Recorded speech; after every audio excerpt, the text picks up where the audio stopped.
Bom dia a todos. Agradeço a presença de todos. Vamos estudar um pouquinho hoje, a princípio, tendo como base o item Origem do Bem e do Mal, que está no capítulo 3º da Gênese, o bem e o mal. Então, vamos começar. Então, para a gente começar a definir essa questão do bem e do mal, nós vamos buscar a pergunta 630 do Livro dos Espíritos, que está no primeiro capítulo do 3º livro do Livro dos Espíritos, as leis morais. Então, Kardec pergunta o seguinte: como se pode distinguir o bem do mal? Os Espíritos respondem a Kardec: o bem é tudo que está de acordo com a lei de Deus, e o mal é tudo que dela se afasta. Assim, fazer o bem é se conformar à lei de Deus.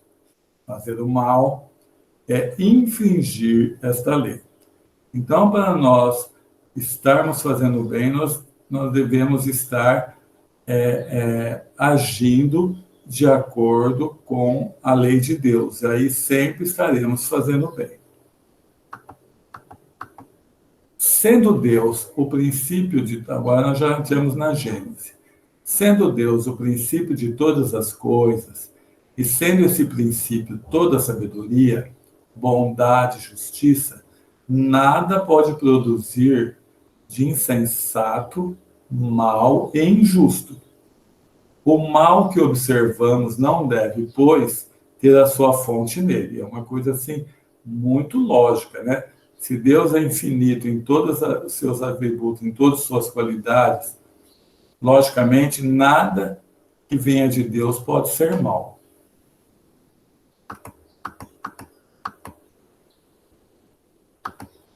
Se o mal fosse um atributo de um ser especial, chamado Satã ou Diabo, ou este seria igual a Deus e, consequentemente, tão poderoso quanto ele, e de toda a eternidade igual a ele, ou seria inferior. A primeira hipótese é inconciliável com a unidade de vistas, que se revela na ordem do universo. Então, Kardec sempre ele ia, nas suas argumentações, buscando todas as possibilidades. Então, ele fala assim, se a origem do mal fosse devida a esse ente que muitos chamam de Satã ou Diabo, então, de duas uma. Ou ele tinha existido desde o princípio, ou então seria tão poderoso quanto Deus, ou seria inferior, né? Na primeira hipótese, ou seja, dele ter existido desde o princípio e ser tão poderoso quanto Deus, é uma condição lógica de não pode ser uma situação dessa, pela harmonia do universo, não é? Tanto no macrocosmo, em todos esses infinitos mundos que estão no espaço, todos cumprindo uma lei perfeita de movimento, de gravidade, tudo certinho, e tanto no microcosmo, né? No microcosmo a gente pode ver o nosso corpo, por exemplo, como funciona de uma forma perfeita o nosso corpo. Então, nós devemos enxergar que esta perfeição ela não seria possível se existisse, desde o início, alguém trabalhando no mal, qualquer que fosse o nome que desse, Satã, Diabo. Se ele for inferior a Deus, seria subordinado, sem ser igual, e teria tido um começo. Se foi criado, só pode ter sido por Deus. Deus teria, assim, criado o espírito do mal, o que seria a negação de sua infinita bondade. Então, se Deus tivesse criado um espírito que a sua destinação fosse para o mal, iria contrariamente à infinita bondade de Deus. Então, mostra que Deus não pode ter criado um ser assim. Entretanto, então vamos voltar. Tem uma outra tese da igreja que ela fala o seguinte, que o diabo, como que nasceu esse diabo? Havia no mundo, porque na condição de conhecimento da igreja à época, só existia vida na Terra. Então havia no espaço aqui em volta da Terra uma comunidade de espíritos de anjos.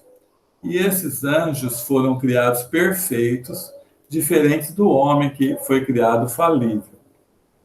Mas esses anjos só continuariam tendo esta condição se eles obedecessem às determinações de Deus.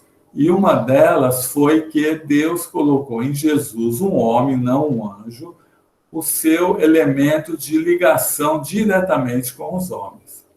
E segundo essa teoria, que foi criada para justificar a existência do Satã e do diabo, porque, como nós já vimos atrás, não podia ter sido criado por Deus, não é? Então, eles falaram o seguinte, que quando foi definido por Deus que Jesus seria o elemento de ligação entre Deus e os homens, um desses anjos se revoltou, que foi Lúcifer. E com isso, 1/3 dos anjos passaram a acompanhar essa dissidência, essa revolta. Então, Kardec, no livro Céu e Inferno, argumenta assim, de uma forma bastante lógica também, que se eles fossem anjos criados perfeitos, eles nunca errariam. Eles nunca teriam esse sentimento de inveja que demonstrar nessa história. Então, a gente já pode ter uma certeza, não existe diabo nem Satã, né? Mas tem o mal. Então, nós vamos ver de onde surgiu o mal. Então, Kardec continua falando. Entretanto, o mal existe. Nós vemos o mal. Onde que a gente vê o mal, principalmente? Dentro de nós mesmos. Não é? Na quinta-feira, estudando a Revista Espírita, tinha um artigo lá que era a inveja, segundo São Luís. Então, se nós formos buscar dentro de nós, nós vamos ver que dificilmente um de nós não tem esse sentimento de inveja. Então, é um mal que ainda trazemos. Então, nós precisamos descobrir qual é essa origem desse mal. Por que ainda trazemos sentimentos de inveja, sentimentos de ódio, sentimentos de egoísmo, orgulho, vaidade, não é? Essas emoções perturbadoras que nos chegam a todo momento têm uma causa. E qual será essa? Então, Kardec continua discorrendo. Ele fala que os males físicos ou morais que afligem a humanidade apresentam duas categorias. Os males que o homem pode evitar e os males que independem de sua vontade, como os flagelos naturais. Então, nós estamos passando por um flagelo natural, que é a pandemia.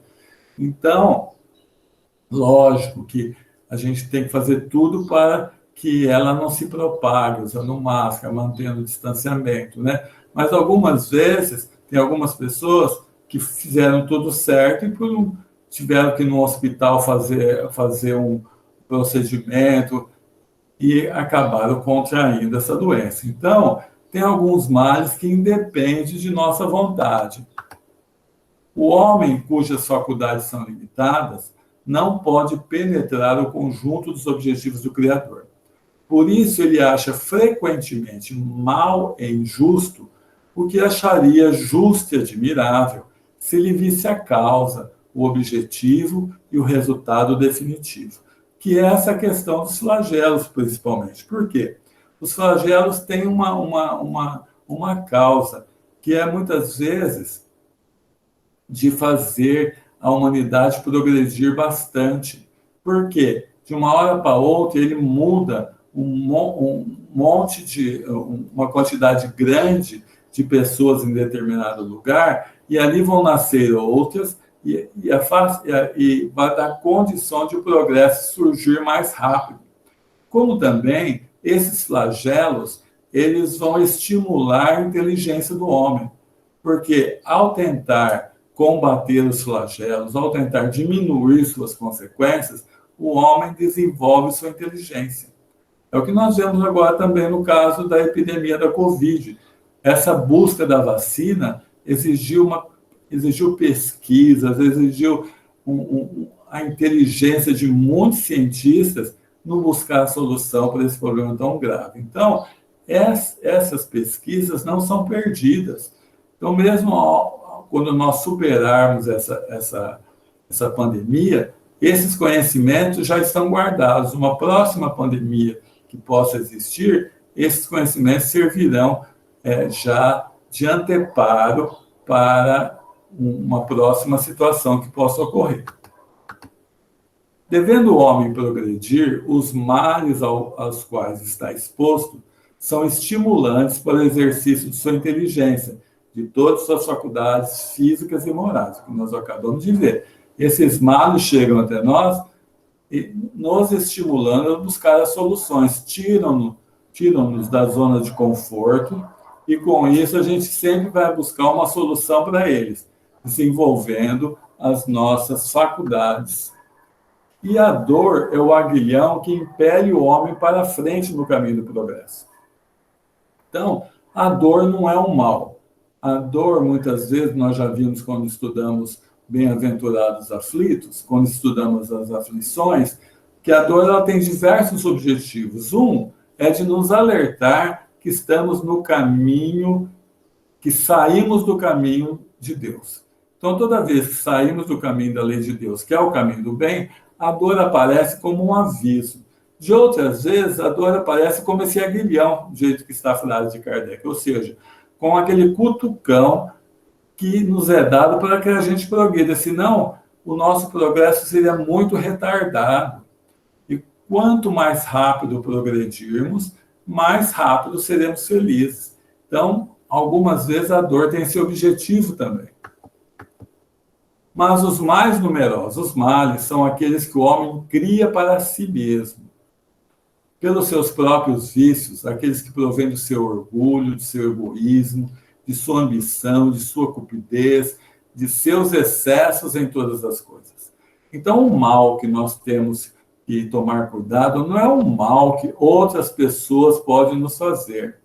Mesmo porque Deus, sendo infinito em sua bondade e justiça, só nos deixa esse mal externo chegar a nós se eles forem provocar alguma coisa de melhor para o nosso espírito, ou nos dando oportunidade de reparar algum mal, ou nos fazendo progredir, porque senão Deus não deixa que nos aconteça. Então, o mal que nós devemos trabalhar, o mal que nós devemos combater, é o mal que ainda trazemos dentro do nosso coração.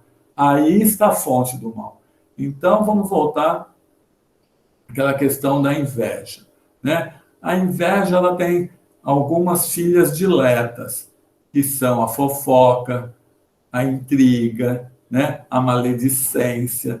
Geralmente, uma pessoa que está invejando outra, ela começa a falar mal da outra pessoa. Então, nós combatendo a inveja, de que forma vamos combater a inveja? Percebendo que todos somos filhos de Deus, todos estamos dando o melhor de nós. Então, por que eu vou invejar o outro? Eu tenho que procurar ter aquela pessoa que está melhor que eu como um objetivo a eu alcançar, e não invejá-la. Então, essas situações, desse mal que nós trazemos dentro de nós, é uma coisa que nós temos que trabalhar realmente para superá-los. Aí está a causa das guerras, das calamidades que elas arrastam. Então, o egoísmo e o orgulho, principalmente o orgulho, é a maior causa das guerras. Então, quantas guerras não foram efetuadas pelo orgulho, então pelo egoísmo de querer as riquezas de um país vizinho. E tem as guerras que nós fazemos entre nós mesmos, dentro da família, dentro da comunidade onde estamos, guerreando puramente por causa de um orgulho ferido, puramente por causa de um ressentimento, de um ódio, né, que nós devemos combater. Deus estabeleceu leis plenas de sabedoria, que têm por objetivo somente o bem. O homem encontra em si mesmo tudo o que é necessário para seguir. Sua rota está traçada na sua consciência. A lei divina está gravada no seu coração. Pergunta do Livro dos Espíritos. Onde está a lei divina? Está gravada na consciência de cada um de nós. Então, todos nós, ao sermos criados, foi colocada essa lei divina dentro da gente, a lei do bem. E nós vamos, com o nosso desenvolvimento, tendo maior capacidade de buscar dentro de nós mesmos essa lei divina. Mas, enquanto isso não conseguimos, além disso, Deus os chama sem cessar através dos seus messias e profetas, pelos espíritos encarnados e pela multidão de espíritos desencarnados que vem nos fazer lembrar sempre como o Adriano começou esse estudo com uma página, né, de Joana de Ângeles, mostrando a necessidade que temos de combater o mal dentro de nós. Se o homem se conformasse rigorosamente com as leis divinas, não há dúvida que evitaria os mais pungentes males e que viveria sobre a terra. Se não o faz, é em virtude de seu livre-arbítrio, e disso sofre as consequências. Toda vez que nós se afastamos do bem ou das leis divinas, aparece a dor, nunca como punição, mas como aviso. Esse caminho não é o melhor, volte para o caminho melhor. Entretanto, Deus, toda bondade, pôs o remédio ao lado do mal. Chega um momento que o excesso do mal moral se torna intolerável e que faz o homem ter o desejo de mudar o caminho. Então, isso tanto individualmente quanto na sociedade. Por exemplo, algumas vezes é necessário que o desequilíbrio atinja proporções inimagináveis, porque só assim a sociedade se mexe para mudar. Enquanto o desequilíbrio está gerando dores, mas não está tão extremado, não gera comoção da mudança. E assim, muitas vezes, é conosco mesmo. Enquanto a dor não nos chega, mostrando que aquele caminho que eu estou tomando é completamente errado, eu continuo naquele caminho errado. Muitas vezes a minha teimosia é grande. Eu tenho certeza, muitas vezes, que eu estou no caminho errado, mas eu não estou encontrando motivação e força para sair daquele caminho. Aí aparece a dor. Vamos repetir, não como um castigo, mas como uma ajuda para que nós retornemos ao caminho do bem. Pode-se dizer que o mal é a ausência do bem, como o frio é a ausência do calor, como a sombra é a ausência da luz. Então, o mal, ele é fruto de nossa ignorância. Então, quando nós... por isso que os espíritos falam assim, deixar de fazer o bem já é um mal, porque quando nós não estamos no caminho do bem, não está o bem ali, está o mal, que o mal fica igual a uma sombra. Então, nós vamos ter que fazer essa reflexão. Por que eu tenho essa dificuldade de sair do caminho do mal? Nós já vamos chegar nisso. Então, Deus quer apenas o bem, só do homem vem o mal. Então, tudo que pode acontecer de nossa vida, que nós achamos um mal, nós temos que sempre pensar o seguinte: Deus não manda o mal. Então, se está acontecendo alguma coisa na minha vida que não é boa, ou eu pedir para passar, porque muitas vezes eu escolho provas, algumas vezes até difíceis, para que eu progrida mais rápido.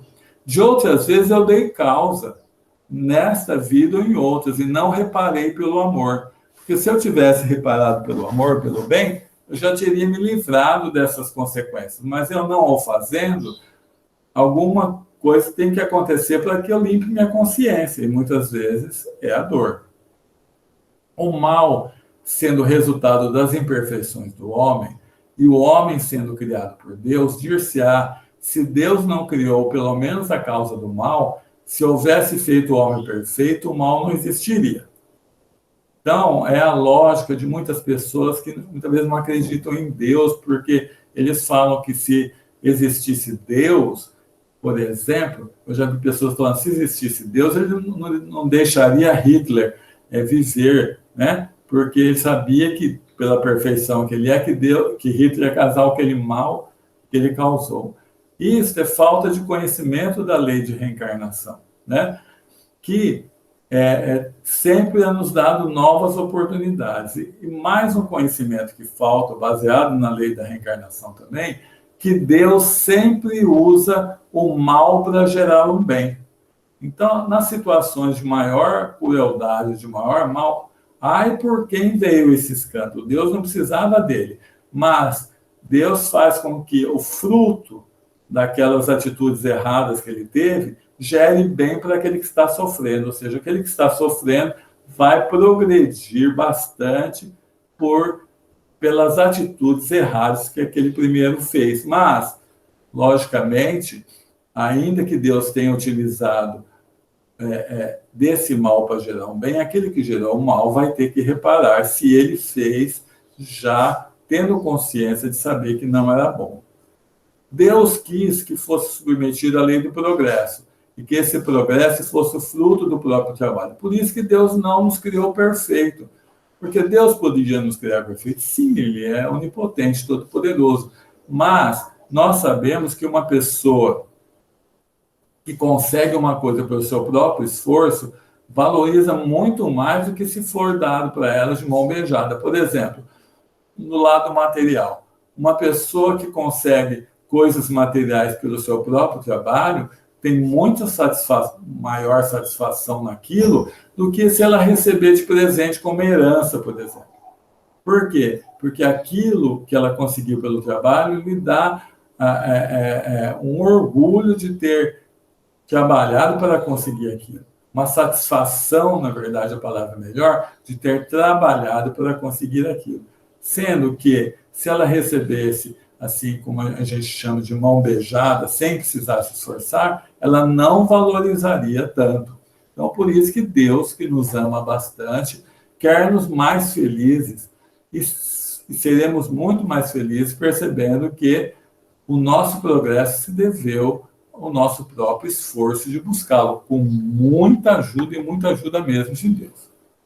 A questão é saber, então, agora chega o ponto. Qual é no homem a fonte de propensão para o mal? Se Deus não criou o mal existe. Qual é essa fonte? Então, Kardec coloca: se estudamos todas as paixões e mesmo os vícios, vê-se que tem seu princípio no instinto de conservação.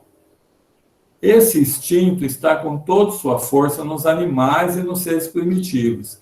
Aí só ele domina, porque neles não há ainda por contrapeso o senso moral. No início da nossa trajetória como espírito, o instinto de conservação era absoluto em nossa vida. Nós tínhamos muito pouco livre-arbítrio. Nós seguimos o que o instinto de conservação comandava, que era a nossa própria vida. Assim, muitas vezes, tirar a vida de alguém para poder sobreviver, pegar a comida que aquele alguém tinha, não nos impunha nenhuma consciência de culpa, porque naquele tempo seguíamos somente com o instinto. E o instinto de conservação, ele é necessário e forte para nos mantermos vivos. Então, no início de nossa trajetória espiritual, ser egoísta não tinha nada de mal, porque era próprio daquela situação que estávamos. O grande problema foi de nós não libertarmos dele. Então, nas primeiras fases de sua existência corpórea, há apenas necessidades materiais a satisfazer. E para esse fim, o exercício das paixões é uma necessidade para a conservação da espécie. Então, basicamente, nós não tínhamos essa consciência de por que estávamos fazendo. O instinto de conservação nos levava a fazer. É igual, eu sempre dou esse exemplo de um gatinho que está parado assim, passa um beija-flor perto dele e pega o beija-flor. Ele não vai depois de pegar e fala assim, nossa, fui pegar um passarinho tão tão bonito que não vai ter carne nenhuma. Onde você viu fazer isso? Não, o instinto dele fez com que ele pegasse. Ele não vai ter culpa nenhuma daquela situação. Ele não vai se sentir errado naquilo ali. Então, de início, ser egoísta era natural. Mas, saído desse período, há outras necessidades. Necessidades primeiro semimorais e semimateriais, depois exclusivamente morais. Então, Kardec continua. O que outrora era um bem, porque era uma necessidade de sua natureza, torna-se um mal. Não somente por não ser mais uma necessidade, mas porque isso torna nocivo a espiritualização do ser.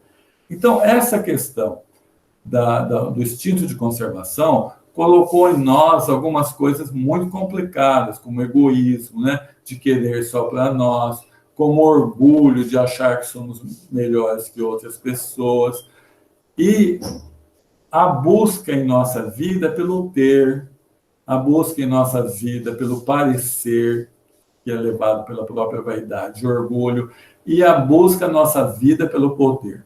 Nós temos muita dificuldade de lidar com o poder. Então, se há uma coisa que gera um ódio tremendo é o poder. Nós percebemos que os problemas relacionados ao poder geram muito mais ódio que os problemas relacionados a coisas materiais, por exemplo.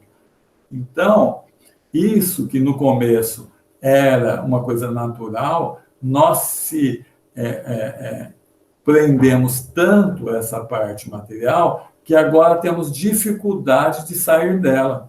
E isto, como Kardec coloca, passou a ser nocivo à nossa espiritualização. Para que nós possamos a progredir dentro de nossa vida, nós vamos ter que buscar o ser, né? E deixar de lado esse ter, esse poder e esse parecer.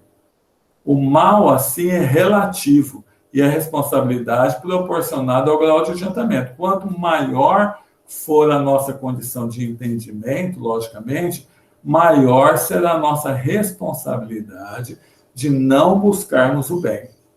Então, esta condição que estamos passando é uma condição natural desse ciclo de progresso do espírito. Quanto mais nós nos esforçarmos para deixar essa parte, que é uma parte de início boa, mas que passou a ser agora muito ruim, para trás. Então, é nisso que nós devemos agora concentrar os nossos esforços. Mas, de que forma que nós vamos fazer isso? Agora que chega a uma das partes importantes de que nós temos que pensar. Nós sabemos que o mal que temos no coração provém dessa de segurarmos uma coisa que já devíamos ter se livrado dela há bem mais tempo. Mas nós nos acostumamos com o poder, nós nos acostumamos com o ter, né? E de parecer melhor que os outros. Então, essa dificuldade que temos, como fazer para deixá-la para trás? Como fazer para superá-la? Se nós formos buscar o Evangelho de Jesus, o Evangelho segundo o Espiritismo, baseado no Evangelho de Jesus, nós vamos ver no capítulo 17, Sede Perfeitos, que reconhece-se o verdadeiro espírita pelo esforço que ele faz para dominar suas más tendências e pela sua reforma íntima. Então, o verdadeiro espírita não é o perfeito. O verdadeiro espírita não é aquele que já deixou todos esses males para trás. É aquele que está esforçando-se para cada dia se tornar melhor. É aquele que ainda tem todas essas más tendências, mas trabalha a cada dia para se tornar melhor. E como fazer isso? É uma coisa nós pensarmos também. Como fazer isso? Vamos buscar no segundo capítulo do Evangelho, Meu Reino Não É Deste Mundo. Neste capítulo do Evangelho, Meu Reino Não É Deste Mundo, tem um item chamado o ponto de vista. Nesse item, o ponto de vista, Kardec vai falar o seguinte: por que ele colocou esse capítulo, Meu Reino Não É Deste Mundo, como o segundo capítulo do Evangelho segundo o Espiritismo? Somente após o primeiro capítulo, que é Eu Não Vim Destruir a Lei, onde Kardec coloca aqueles que vieram trazer a lei de Deus para nós, não é? Os reveladores, Moisés, Jesus e o Espiritismo, do lado do mundo ocidental. Então, por que ele coloca Meu Reino Não É Deste Mundo como segundo capítulo? Porque ele fala que o seguinte, que toda a doutrina de Jesus está baseada na vida futura, não na vida presente. O Deus colocado no Velho Testamento foi colocado de uma forma, nós já vimos, necessária para aquele povo mais rude, para aquele povo que precisava de um Deus poderoso, né, que punia, que guiava os exércitos. Esse recompensava só aqui nessa vida. Mas Jesus veio trazer o Deus que recompensa a felicidade após a vida, ou seja, que quanto mais nós formos agirmos no bem nessa vida, melhor chegaremos no plano espiritual. Então, esse deve ser o foco. E um dos grandes problemas de nossa vida é nós perdermos o foco. Por que isso? Olha, eu vejo isso no Amor Exigente. Nós estamos tendo reuniões virtuais desde o começo da pandemia, toda segunda-feira. Tem muitas mães, no meu grupo, por exemplo, tem bastante mães com filhos dependentes químicos, enfrentando um problema que a maioria de nós não sabe quanto difícil é. Quais as que conseguem grandes melhorias? As que focam no problema. Olha, o que é focar no problema no caso do dependente químico? Ela vai, por exemplo, se ela pega uma mãe que está separada do pai daquele filho dependente. A primeira coisa que ela vai fazer, por mais atrito que teve na separação, por mais que ela tenha mágoas, por mais que ela não queira nem lembrar-se do pai ou do seu ex, primeira coisa ela fala assim, ó, ela vai pensar o seguinte: olha, eu vou ter que falar a mesma língua do pai dele. Então, de alguma forma, eu vou ter que tirar essas minhas insatisfações pessoais a bem do meu filho ou da minha filha. E a gente percebe que as mães que conseguem isso, eu falo mães porque geralmente quem procura ajuda são mães, elas têm uma facilidade muito maior na recuperação do dependente, porque elas focaram naquilo ali. Então, as coisas assim pessoais que elas tinham no relacionamento, elas deixam para segundo plano. O que importa é o filho se recuperar. Então, na nossa vida, nós temos esse problema. Nós temos que focar em quê? Focar no nosso crescimento espiritual. Por que Kardec fala nesse item do segundo capítulo do Evangelho Ponto de Vista que geralmente nós focamos no quê na vida? Nós focamos nas coisas materiais.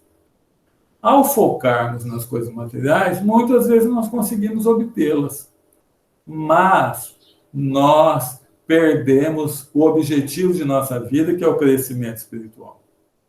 Agora, se nós focarmos no crescimento espiritual, nós não vamos conseguir as coisas materiais? Vamos. Mas como? Se eu estou focado nas coisas espirituais, como que eu vou conseguir as coisas materiais? Kardec explica. Ele fala o seguinte, que nós temos dentro de nós duas leis importantes. Uma é a lei de conservação, que sempre vai fazer com que nós busquemos a sobrevivência, ou seja, as coisas materiais. E temos dentro de nós também a lei do progresso, que sempre vai fazer com que nós procuramos o nosso progresso, inclusive o progresso material. Então, ao focar no progresso espiritual, eu não vou perder o progresso material, porque instintivamente dentro de mim isso vai acontecer. Eu tenho dentro de mim essas duas leis de conservação e a lei de progresso. Eu vou buscar sem precisar fazer esforços. Agora, se eu me esforço para buscar só a parte material, o que vai acontecer? Eu vou conseguir? Possivelmente sim, porque eu foquei lá, mas eu perco a essência. Eu perco a essência. Então, a vida é questão de foco. Não sei se vocês já viram falar ou já leram sobre Viktor Frankl. Eu tenho um livro dele, é o primeiro livro dele, bem fininho, muito bom, chamado Em Busca do Sentido. Viktor Frankl é um dos 3 maiores psiquiatras, junto com Jung, Freud, que desenvolveu uma terapia chamada logoterapia, ou seja, a terapia da busca do sentido da vida. Esse senhor Viktor Frankl, que já desencarnou há tempos, ele viveu na Segunda Guerra Mundial. Ele era nascido em Viena e de família judia. Já era psiquiatra, já era médico, e toda a família dele foi enviada para campos de concentração. E lá ele perdeu a mulher, perdeu o pai, perdeu a mãe. Então, ele falava que o campo de concentração era uma situação que ninguém conseguia sobreviver, era muito difícil, porque não tinha condição nem de alimentação. Eles ganhavam uma sopa por dia, assim, que era água, meia batata e um pãozinho para comer. Então, naquela época, quando eles faziam um serviço um pouco mais, que exigia mais deles, eles ganhavam 5 cigarros. Mas ninguém fumava, porque cada cigarro você podia trocar por um pão, quer dizer, era a sua sobrevivência. Então, ele falava assim, que de vez em quando ele via alguém fumando. Quando ele via alguém fumando, ele sabia que no outro dia ele ia ser morto, porque ele tinha desistido daquilo ali, que era quase impossível viver numa situação daquela. Mas tinham pessoas como ele que conseguiam. Por quê? Porque tinham um objetivo para sair de lá. Então, na nossa vida, nós temos que achar esse sentido para a nossa vida, esse objetivo. Por que eu nasci? Por que eu reencarnei? Ao planejar minha reencarnação, eu sabia das condições corriqueiras que eu ia passar, tipo, trabalhar, estudar. Isso estava, vamos dizer assim, se eu pudesse, se no meu planejamento eu já tinha computador, porque naquela época que isso é mostrado até no filme Nosso Lar, eu podia fazer, copiar e colar, né? Ó, alguém já tem pronto isso, copiar e colar. Isso é o básico de todo mundo. Mas nós tínhamos um sentido diferente, cada um de nós, para a vida. E esse sentido baseia-se nas coisas que eu tinha que fazer com aqueles que vieram com a minha família, na comunidade, no trabalho, na obra de Jesus. Então, todos nós planejamos essa vida. Então, uma das coisas importantes a nos focarmos é nisso. Por que eu reencarnei? Eu tenho um objetivo maior nessa vida do que somente acordar de manhã, ir para o serviço, voltar a dormir, no outro dia fazer tudo a mesma coisa. Não, eu tenho um objetivo maior. Eu tracei uma coisa nessa vida para que eu se tornasse bem melhor ao sair dela. E cada um de nós traçou esse objetivo. Então, é importante buscarmos esse objetivo, como o Viktor Frankl colocou na sua terapia. Porque ao buscar o sentido de nossa vida, todo o resto dos problemas, das vicissitudes, ficam menores. E, por exemplo, uma mulher que tem um filho, fica grávida, né? O corpo vai ficar disforme, ela vai ter dores, ela vai ter um medo danado da hora do parto, a insegurança de ser mãe. Mas, quando nasce o filho, ela esquece tudo isso, porque o objetivo maior era o filho. E tanto esquece que a grande maioria tem um segundo filho.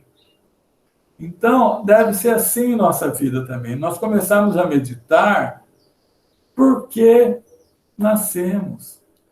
E quanto antes fizermos isso, é melhor, porque a vida é muito rápida. É muito, quando nós vemos, já estamos perto do final dela.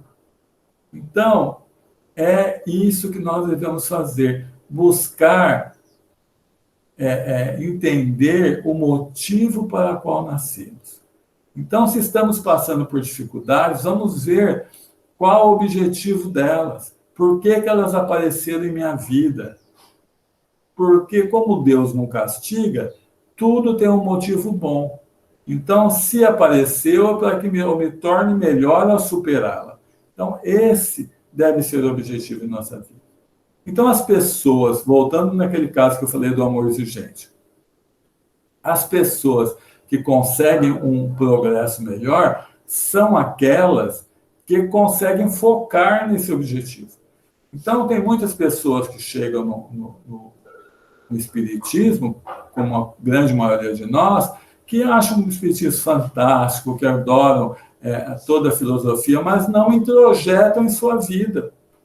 Então, não modificam nada na sua vida, mas tem pessoas que, ao conhecer o espiritismo, percebem, né, toda a infinita bondade de Deus para cada um de nós e procura, assim, não, agora que eu sei por que as dores surgem, agora que eu sei que o único objetivo, o único destino que eu tenho como espírito, um dia ser espírito puro, eu vou me esforçar para isso.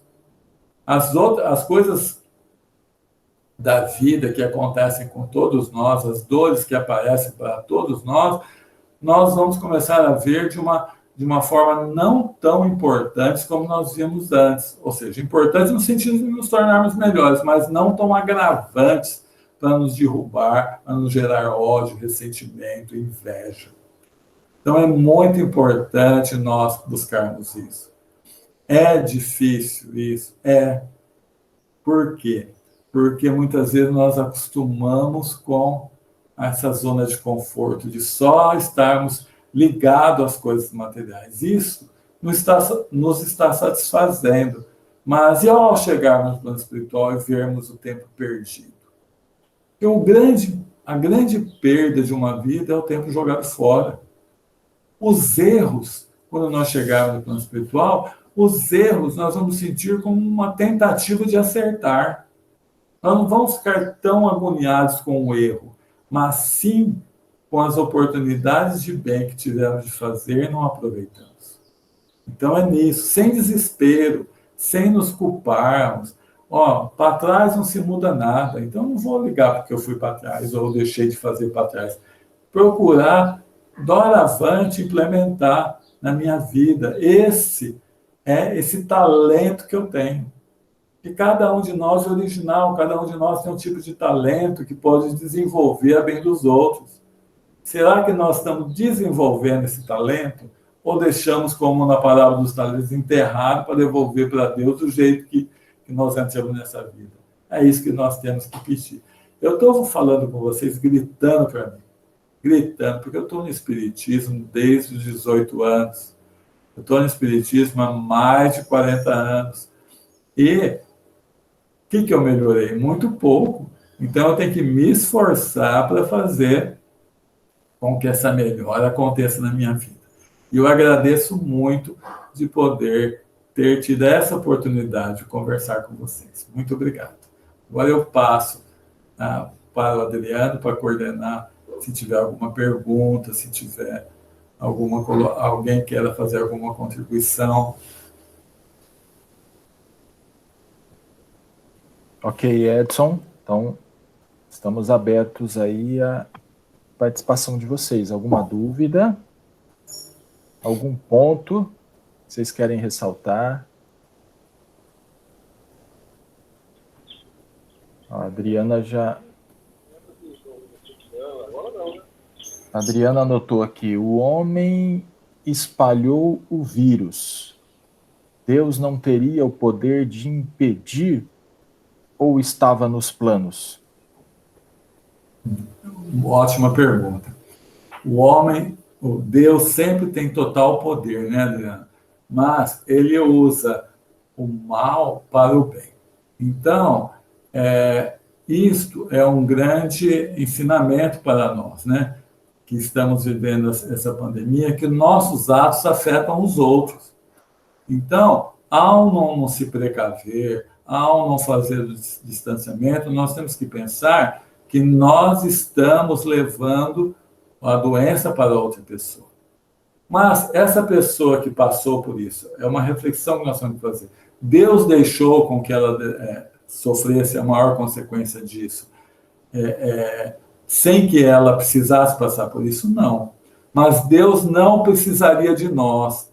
Ela podia ter desencarnado com uma outra causa, com outro problema, mas, através, muitas vezes, de nossas atitudes irrefletidas, nós levamos essa doença. Então, para nós, exigirá uma situação dessa, uma reparação.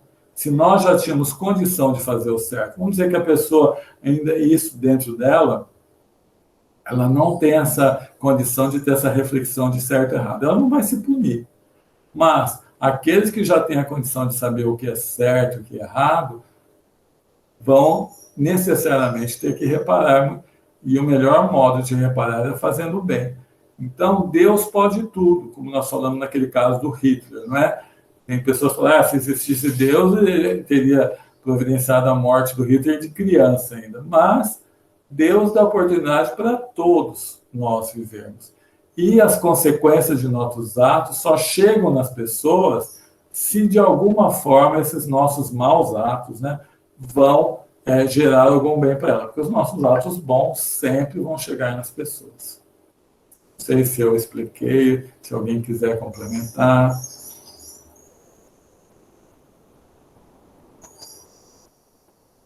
Ok, Adriana, se estiver ok, depois você coloca aí no chat para a gente. Mais alguém? Acho que a Cleomara está com a mão levantada. Cleo, por favor, pode abrir o microfone. Bom dia. Ultimamente eu tenho feito assistir algumas coisas sobre aquele segredo, né? E acho que vem bem a calhar, não sei se vocês conhecem, o que o Edson falou hoje, sobre o bem e o mal.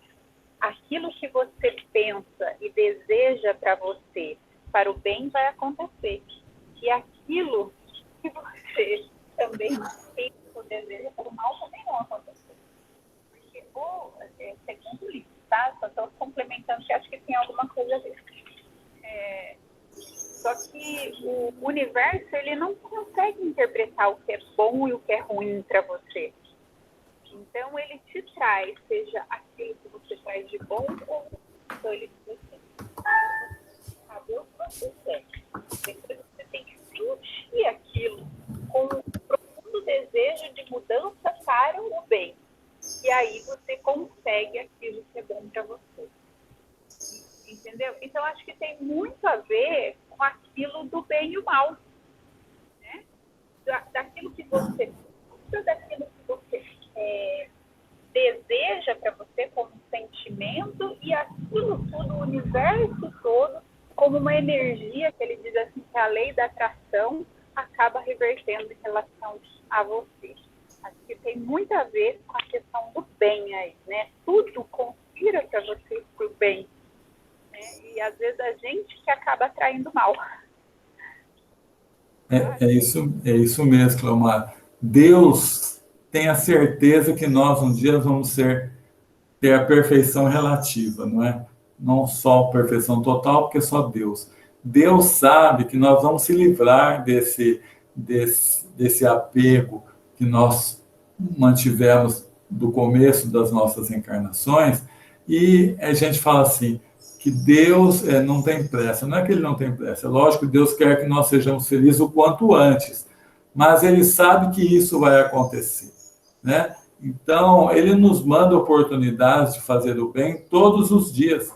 Então, quando nós cometemos algum desatino e surge a necessidade da reparação, se prestar atenção na nossa vida, passarmos a prestar atenção, vão aparecer diversas situações que, se fizermos o bem, reparamos aquele mal. Porque Deus nos ama demais. Então, ele sempre vai dar essas oportunidades. Quando você fala assim, o universo sempre nos leva ao bem, é verdade, que é Deus nos levando ao bem.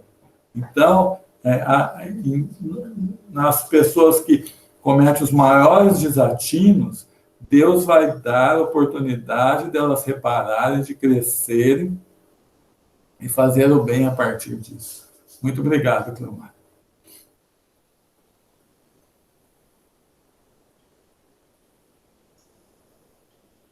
Ok, mais alguém gostaria de fazer algum comentário?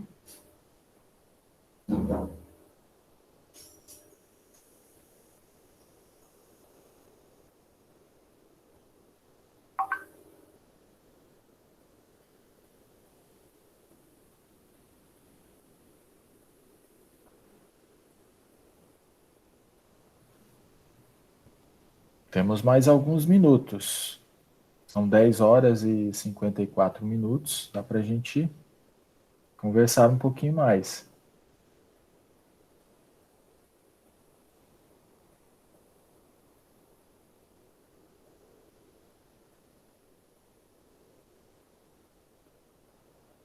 Acho que todos ficamos bem entendidos, Edson. Tomara que sim. Como você disse durante a palestra, né? De forma intelectual, né? Na inteligência, a gente pode já compreender bem. A dificuldade é interiorizar isso, trazer para o sentimento, para o hábito, né? E realizar. Isso. É a grande situação, né, Adriano? Porque quando nós aprendemos, o que nós mudamos? Mudamos o pensamento. Mas isso ainda não interiorizamos, como você acabou de falar. Só colocando em prática. Porque tem uma coisa que eu gosto, eu já falei para vocês, e é uma frase que eu gosto que fala assim, ó, se o malandro soubesse a vantagem da virtude, ele seria virtuoso ainda que fosse por malandragem. Ou seja, ainda que fosse para levar vantagem. Nós, malandros que somos nessa nossa trajetória, não aprendemos como é bom ser bom. Porque se tivéssemos aprendido como é bom ser bom, já seríamos há muito tempo. E só tem um jeito de a gente aprender, como você acabou de dizer, é colocar em prática e ver a consequência de ser bom. Porque depois que a gente aprender a consequência de ser bom em qualquer área, você nunca mais erra naquela área. Porque uma coisa é você saber a forma de inteligência, como você bem colocou. Isso nos dá uma falsa sensação que nós já sabemos. Só que quando acontece na nossa vida, a gente cai na primeira casca de banana que aparece. Então, é importante o que você falou, é introjetar no nosso relacionamento com outras pessoas, né? Porque é só assim que a gente vai aprender essa parte de emoção. A parte de inteligência a gente aprende estudando, trabalhando, mas a parte do emocional, do sentimento, só convivendo. Então, é colocando prática. Se até ontem eu estava invejando, eu vou passar só a ter admiração pela pessoa. Então, porque na inveja eu quero derrubá-la. Na admiração eu passo a querer subir para ela. Tem uma diferença muito grande. Tem uma pergunta do Vitor agora, muito importante. Pois não. Não é fácil ver a doença levar as pessoas e deixar outros parentes internados sem saber, sem fazer velório, e quando voltam, aí sim ficam desorientados. Um prejuízo psicológico muito grande. Essa doença, ela veio para fazer com que a gente repense muitas coisas, não é? Então, não é fácil mesmo. Eu já fui em 2, 3, acho que 2 vezes eu fui, não teve velório. Então, as pessoas levam o caixão, aqui em Marília, lá naquela capela que tem no meio do cemitério, não se abre o caixão, logicamente, faz-se uma oração durante meia hora, e a gente sente como é difícil essa situação para aqueles entes queridos, né, que não tiveram a oportunidade de se despedir, que não tiveram a oportunidade de falar umas últimas palavras, né?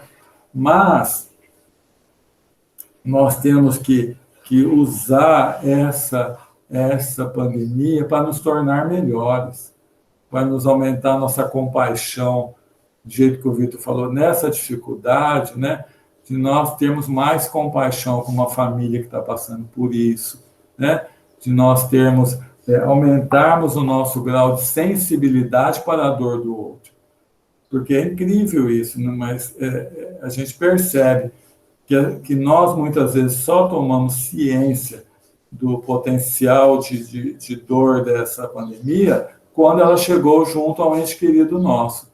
Até o momento que estava em outras pessoas, parecia que era uma coisa que não tinha tanta importância. Mas, ao ver, por exemplo, como nós já vimos amigos que tiveram uma filha desencarnada, por exemplo, a dor é muito forte. É lógico que tudo tem um objetivo maior de nos fazer melhores, né? Mas nós temos que aproveitar uma doença igual a essa pandemia, para aguçar em nós a compaixão, né? Para que a gente veja numa pessoa que a gente não conheça, para que a gente tenha o mesmo sentimento que a gente teria se fosse um de nossa casa, um de dentro de nossa casa. Esse deve ser o objetivo, de nós alargarmos o nosso nível de compaixão, não só para os nossos, porque o nível de compaixão só para os nossos ainda é egoísmo. Ainda é egoísmo.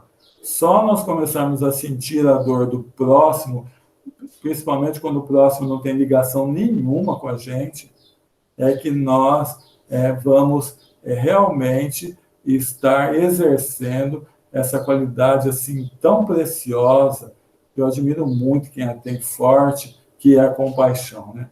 Então, Vitor, é difícil mesmo, você está com total razão, e temos que sentir essa dor também. Não adianta a gente ser insensível a ela, porque sendo insensível a ela, nós não estamos aprendendo com essa situação. Porque a hora que eu me torno sensível à dor do próximo, a hora que eu me coloco no lugar de um pai que está tendo um filho, voltando ao plano espiritual assim, de uma forma muito rápida, nós sabemos que não existe a morte. Nós sabemos que tudo tem uma razão de ser, mas nós sabemos a dor que ainda sofremos. Talvez, quando estivermos lá no mundo feliz, talvez não, com certeza não teremos mais essas dores, mas nesse estágio ainda, essa dor é muito pungente. Ok. A Viviane fez um comentário aqui, embora já seja 11 horas, mas como o assunto é importante, ela coloca assim: essa doença leva a um isolamento, tanto para não alastrá-la e também quando se adoece. Não são permitidas visitas. A pessoa tem que viver a angústia sozinha e os parentes angustiados do outro lado. Muito difícil. São situações difíceis mesmo. Então, a gente tem que ter essa compaixão, procurar levar o conforto espiritual de que não há morte, e, ao mesmo tempo,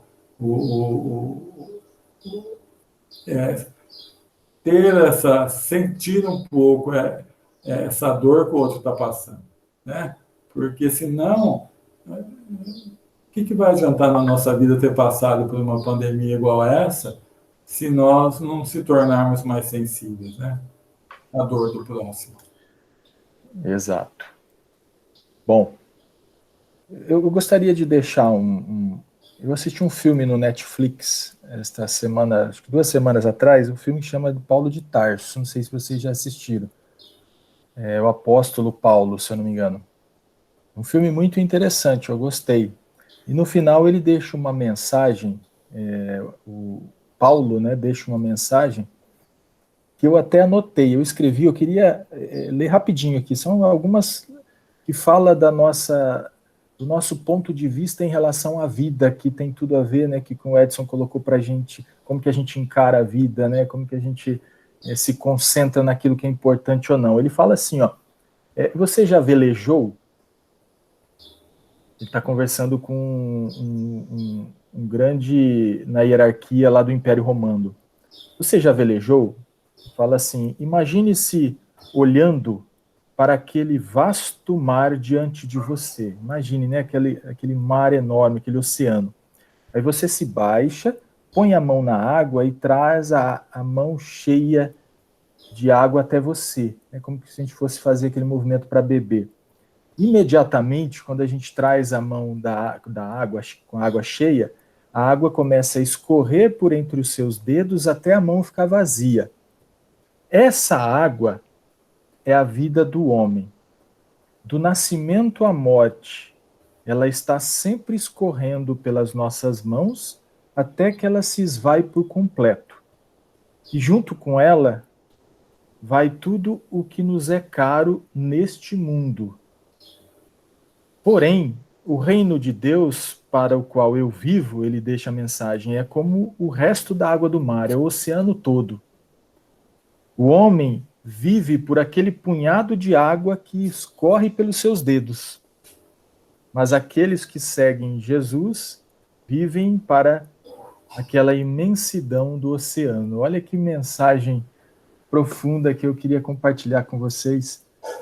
E quero agradecer o Edson mais uma vez. Obrigado, Edson, por compartilhar teu conhecimento, teu esforço mais uma vez com a gente. Obrigado, tá? Eu te agradeço.